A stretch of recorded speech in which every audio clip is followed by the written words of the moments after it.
সুখী, ও সুখী, কোথায় গেলি মা?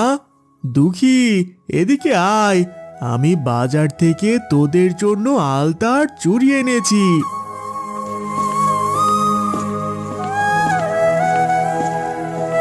কেন বাবা, তোমাকে না কতবার বলেছি আমাদের জন্য শুধু শুধু টাকা নষ্ট করো না। এমনিতেই আমাদের অভাবের সংসার, আর তুমি কি না সুখের কথাই শুধু শুধু টাকা নষ্ট করছো। তুই তো সংসারের অবস্থা ভালো করে বুঝিস, কিন্তু তোর বোন সুখী তো কিছুই বুঝতে চায় না। যতদিন যাচ্ছে ওর চাহিদা একদম বেড়ে যাচ্ছে। আসলে মা মরা মেয়ে তো সংসারের অবস্থা বুঝতে চায় না।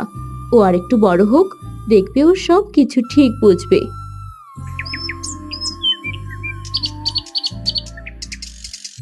বাবা, ও বাবা, তুমি তো বলেছিলে আজ আমাকে নতুন একটা শাড়ি কিনে দেবে। তা আলতা আর চুড়ি নিয়ে ফিরে এলে যে। আমি কিন্তু এসব নেব না, আমাকে একটা নতুন শাড়ি কিনে দিতেই হবে।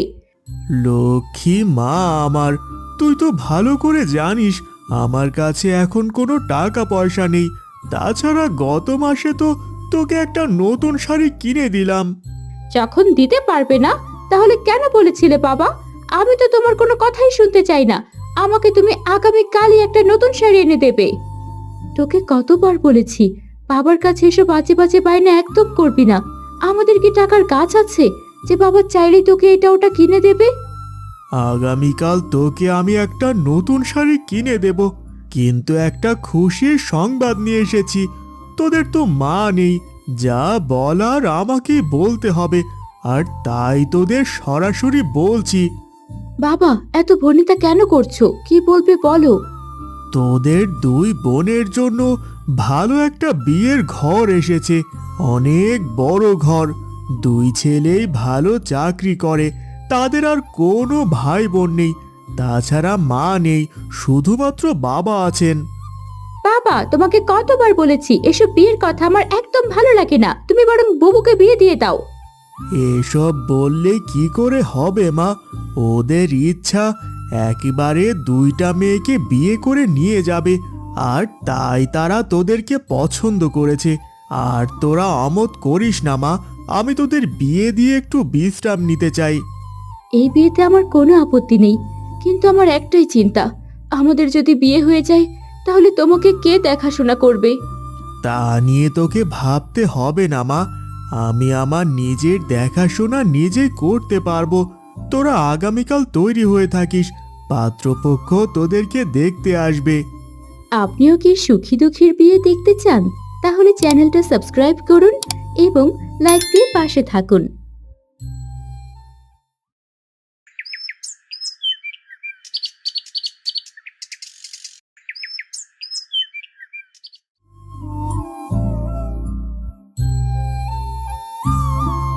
শুনুন বিআই সাহেব, নিজের ছেলে বলে বলছি না, আমার ছেলেদের মতো ছেলে এই গ্রামে আর একটাও পাবেন না। তাই তো আমি এক বাড়িতে গিয়ে দুটো লক্ষ্মী মেয়ে নিয়ে যেতে চাই। বেআই সাহেব, আমার মেয়েরাও যথেষ্ট ভালো আর লক্ষ্মী। ছোটবেলায় ওদের মা মারা যায়, এরপর আমি ওদেরকে কোলে পিঠে করে মানুষ করেছি। দেখবেন আমাদের দুই মেয়ে আপনার সংসার একেবারে আলোকিত করে রাখবে। অনেকদিন ধরেই আমার সংসারে কোনো মেয়ে মানুষ নেই। আমার স্ত্রী মারা যাওয়ার পর আমি আর বিয়ে করিনি। আপনার মতো আমিও আমার দুই ছেলেকে বড় করেছি, আর তাই এখন আমি দুটো মেয়েকে নিয়ে যেতে চাচ্ছি। এই সংসারের সব দায়িত্ব থাকবে এই দুই মেয়ের। ভাগ্য গুণে এরকম দুটো ছেলের সাথে আমার দুটো মেয়ের বিয়ে হচ্ছে, হাসান আর সুমন। এই বিয়েতে তোমাদের কোনো আপত্তি নেই তো? এ বিয়েতে আমাদের কোনো আপত্তি নেই, বাবা যা ভালো মনে করবেন তাই করবেন। আমারও একই মত। বাবা আমাদের ব্যাপারে যা সিদ্ধান্ত নেবেন আমরা দুই ভাই তাই মাথা পেতে নেব।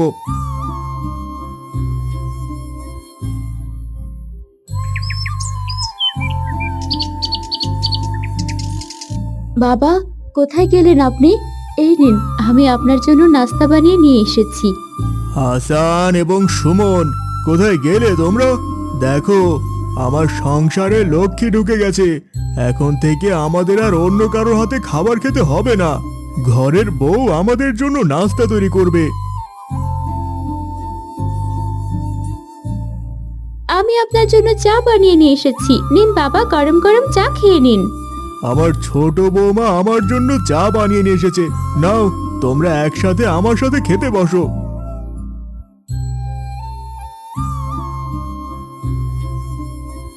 ভালোই হলো, এখন থেকে আর কাজের লোকের হাতে রান্না খেতে হবে না। আমাদের মনে হয় আগেই বিয়ে করা উচিত ছিল। তোমরা ঠিকই বলেছ, তোমরাই তো বিয়ে করতে চাইছিলে না।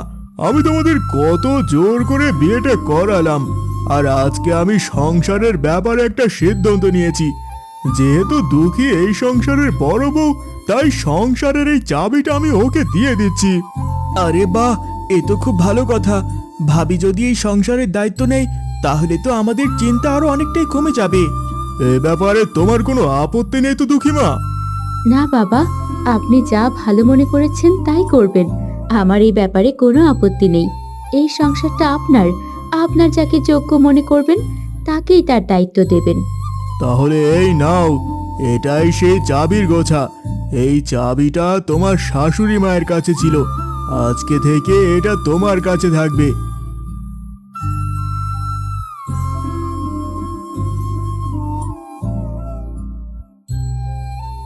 তোমার বাবা এটা কি কাজ করলো? সংসারের সব দায়িত্ব বড় বোনের হাতে তুলে দিল। তাহলে এই সংসারে আমার অধিকারটা কোথায়? তোমার বোন অনেক ছোট, দুঃখী তোমার আপন বড় বোন, আর তাকে সংসারের দায়িত্ব দেওয়া হয়েছে বলে তুমি মন খারাপ করছো? বড় বোন না চাই, লোভীর মতো চাবিটা নিজের কাছে নিয়ে নিল। ওই একবারও তো বললো না এই সংসারের উপর সুখের অধিকার রয়েছে। তুমিও তো তোমার ভাবির হয়ে কথা বললে।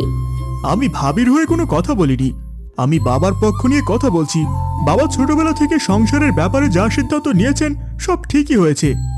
না, আমি এই সিদ্ধান্ত একদম মানতে পারছি না। তুমি এখনই যাও, তোমার বাবার কাছে গিয়ে বলো যেন সংসারের চাবিটা আমার কাছে দেয়।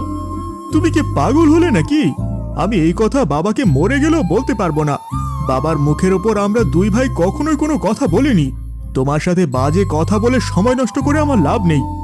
দেখো, তুমি কিন্তু আমার সাথে এসব একদম ঠিক করছো না। আজকে আমার বাবার ওখানে ব্যবসাতে আছি বলেই তোমরা এত সুখের মুখ দেখতে পাচ্ছ। মনে রেখো, অন্য কোথাও কাজ করলে কিন্তু এত সোনাদানা টাকা পয়সার মুখ দেখতে পেতে না।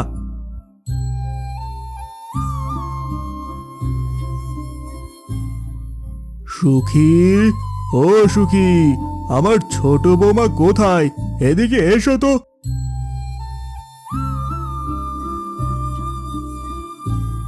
নাও, বাজারের ব্যাগটা তুমি হাতে তুলে নাও। আমি অনেক বড় একটা সিদ্ধান্ত নিয়েছি। তুমি তো পড়াশোনা জানা শিক্ষিত মেয়ে, তাই ব্যবসার সব হিসাবপত্র তুমি তোমার কাছে রাখবে। কি বলেছেন বাবা? সুখীর বয়স এখনো অনেক কম, ও কি করে এই ব্যবসার হিসাব রাখবে? আমি আপনার এই সিদ্ধান্তের সাথে মোটেও একমত নই। কেন? আমি কেন হিসাব রাখতে পারবো না? আমি অবশ্যই হিসাব রাখতে পারবো। তাছাড়া আমি তো পড়াশোনা জানা মেয়ে, তোর মতো মূর্খ নই। আসলে বাবা আমাকে ব্যবসার কাজে সাহায্য করতে বলছেন, আর তাই তুই আমাকে হিংসা করছিস? শোন, একদম আমার সাথে মুখে মুখে কথা বলবি না। ব্যবসা দেখা তোর কাজ নয়। তুই এই সংসারের কাজে আমাকে সাহায্য করবি, তাতেই হবে। হ্যাঁ, তা তো আমি ভালো করেই জানি। কৌশল করে বাবার মাথায় হাত বুলিয়ে সংসারটা নিজের করে নিয়েছিস, আর আমাকে রেখেছিস দাসীবাদীর মতো। বাবা, আমি আর এসব সহ্য করতে পারছি না। আমি আলাদা সংসার চাই। এই সংসারে আপনি দুইটা ভাগ করুন, 2 ভাগ করে দিয়ে দিন। ঠিক আছে, বুঝতে পেরেছি। আসলে তোমরা দুই বোন নিজেদের সাথে মানিয়ে নিতে পারছো না। তাহলে এই সংসার 2 ভাগ হয়ে যাওয়া ভালো। একটা শর্ত আছে, আর তা হলো এখন থেকে তোমাদের এই দুইজনের সংসারের দায়িত্ব তোমাদের স্বামীকে নিতে হবে।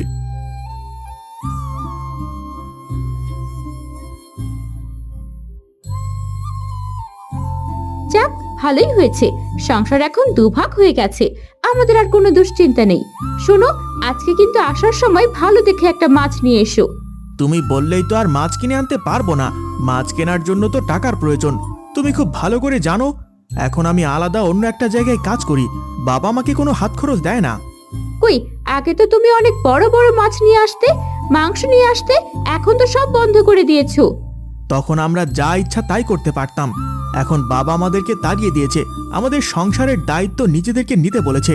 আর তাই এখন আমার কাছে এসব কেনা সম্ভব না। যাই, আমার দেরি হয়ে যাচ্ছে। তুমি তো বলেছিলে আমাকে এই মাসে একটা একজোড়া সোনার কানের দুল গড়িয়ে দেবে? এই ব্যাপারে তো কিছুই বলছো না। আমি টাকা কোথায় পাবো বলো তো? যখন বাবার প্রতিষ্ঠানে ছিলাম তখন তোমাকে অনেক গয়না গড়িয়ে দিয়েছি। এখন আর আমার পক্ষে তোমাকে কোনো কিছু বানিয়ে দেওয়া সম্ভব না। নিজের সংসার করছিলে, এখন দেখো সংসার আলাদা হলে কেমন লাগে। মনে হচ্ছে আগেই ভালো ছিলাম। সংসারের অশান্তি কেমন যেন। আগে শান্তি ছিল, এখন সংসার দুই ভাগে ভাগ হয়ে গেল। আমাদের সকল চাহিদা অপূর্ণ রয়ে যাচ্ছে। একসাথে মিলেমিশে থাকার যে শান্তি তা পৃথিবীর কোথাও নেই। বাবা তোমাকে সংসারের দায়িত্ব দিয়েছিল আর সুখীকে ব্যবসার দায়িত্ব, কিন্তু তুমি এটা মেনে নিতে পারলে না। এখন তোমাদের দু বোনের কপালে দুঃখ। আমি সুখীর সাথে এই ব্যাপারে কথা বলবো, দেখি কি করা যায়।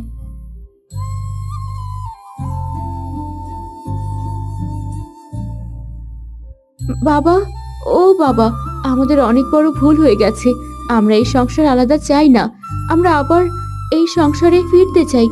আপনি এক করে দিন না আবার, আমরা একসাথে মিলেমিশে থাকতে চাই। হ্যাঁ বাবা, একসাথে সংসার করলে যে শান্তি পাওয়া যায়, যে সমৃদ্ধি পাওয়া যায়, তা আলাদাভাবে কখনোই পাওয়া যায় না। তাছাড়া আপনার ছেলেরা অন্য জায়গায় কাজ করে, তাদেরকে নিয়ে গ্রামের মানুষ অনেক আজে বাজে কথা বলে। কথায় আছে না, 10-এর লাঠি 1-এর বোঝা। যাক, দেরিতে হলেও তোমরা যখন বুঝতে পেরেছো, আগামীকাল থেকে তাহলে আবার এক চুলোয় রান্না হবে। দুই বোনের দুই সংসার আবার এক হয়ে গেল।